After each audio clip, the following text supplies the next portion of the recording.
for most of my life. I started pretty late for most girls. Started at 13, but caught the bug, and it just kind of took me to where I am right now.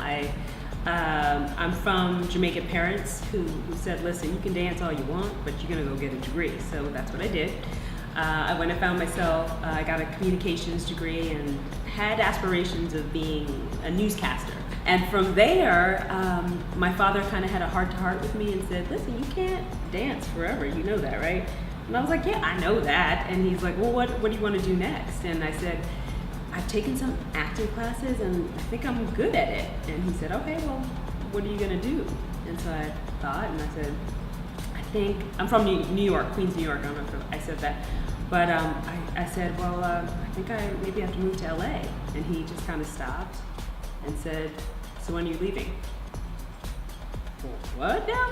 Be in school and then on tour during the summer, and then, you know, talking to professors like, could I just make up this one little thing, because I just got this thing with Missy Elliott.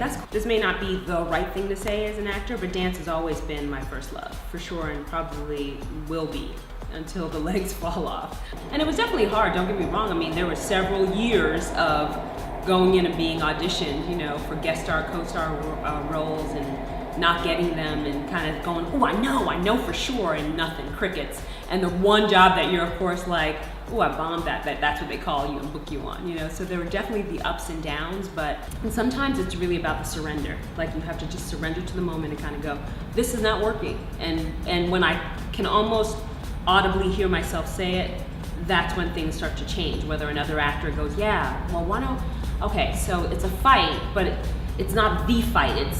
But for me, acting just became an extension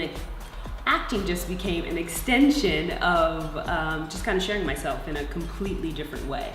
You know, with music and movement,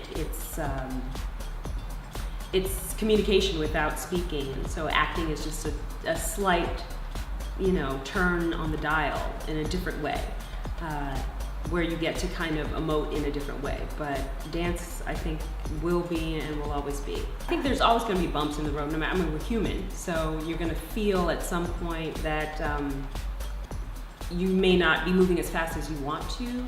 But I always believe this: if you follow your love, the struggle's never as hard as it could be. It's been being named one of the cast members of Let's Stay Together was such an incredible dream come true in the most surreal way, because I remember going in and auditioning for Robbie Reed. I never even told Robbie this story, so it'll be funny if she sees this. I'd gone in for Robbie maybe about 5 years before I auditioned for Stacey, and tanked so horribly, like to this day, like my worst audition, for sure, on record. And anybody who knows Robbie Reed knows that she can't hide anything in her face, so she made it very apparent that she was over me and wanted me out the door as quickly as possible. So when I finally got brought back into her office, I was just so excited to just show her that I'd grown and really matured as an actor. And that was my main concern. I was like, of course you want the job, you hope to get the job, you dream of getting the job, but my main concern was just getting back in Robbie's good graces. And honestly, when I walked into the room and I was just seeing faces from, you know, TV shows that we all know and watch, and I just thought, whoa, like, okay, okay. And almost to a certain extent kind of feeling like, all right, there is no way I'm booking this job, so I'm just gonna go have fun. And that's what I ended up doing. And I thank God, took the pressure off myself and had a great time, and they called and said, you're Stacey. Like this on Thursday, where the two girls, Tasha and Stacey, were in a fight, but it wasn't the fight. Like, the fight happens at the end of the episode, and we had to find the middle ground of like the working up, the frustration that leads to the fight. But there were certain things that were written that really kind of wanted you to launch it right away, and we knew something wasn't right, and it was just vocalizing like, this is not right, that somebody else kind of came in, and all of a sudden the director and another actor, we started building, and then we found it.